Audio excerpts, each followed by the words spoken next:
Report, Don Jr. just shared blatantly fake news about Florida election. It really doesn't make his father's phony attacks on the media any more credible when Donald Trump Jr. anxiously awaiting Robert Mueller's sword of Damocles in the form of a much-anticipated indictment retweets demonstrably fake news simply because it fits the fictional Republican narrative of voter fraud as the cause of their massive losses in the midterms. Yet that's exactly what the eldest loser of the genetic lottery that resulted in President Trump's progeny did today in retweeting an already disproven 2012 article from NBC claiming that over 200,000 ineligible voters participated in the Florida elections and pretending that it was about the current hair's breadth contests for both senator and governor being retabulated right now in Florida. Apparently, the tweet containing the thoroughly debunked story was originally excavated from wherever old fake news goes to die by David Wall, the father of Jacob Wall, who is now best known for his hilariously incompetent attempt to frame special counsel Robert Mueller on sexual harassment charges, according to a detailed tracing of the origins of Don Jr.'s retweet by the Daily Dot.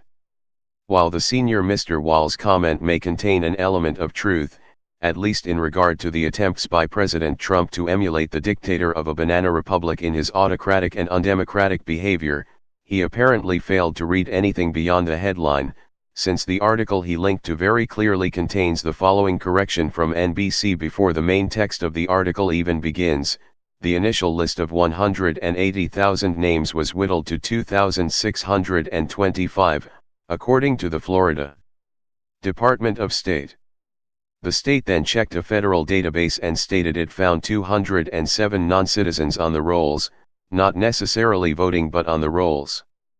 That list was sent to county election supervisors to check and it also turned out to contain errors. An August 1, 2012, state elections document showed only 85 non-citizens were ultimately removed from the rolls out of a total of about 12 million voters at that time. That a difference of 199,915 non-existent illegal voters was calculated between the claim that Wall sent out to be retweeted by a number of other noted right-wing conspiracy theorists and the actual number found by Florida election officials seemed to matter little to David Wall, Donald Trump Jr., or the other people who forwarded his inflammatory missive to their gullible followers.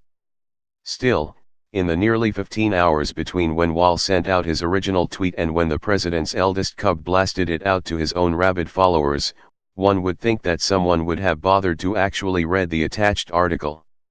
Luckily, some people who saw Don Jr.'s tweet did bother to look further and took to Twitter to point out the mixture of mendacity and sloth that the presidential scion needed to encapsulate to forward such an obviously untrue fable.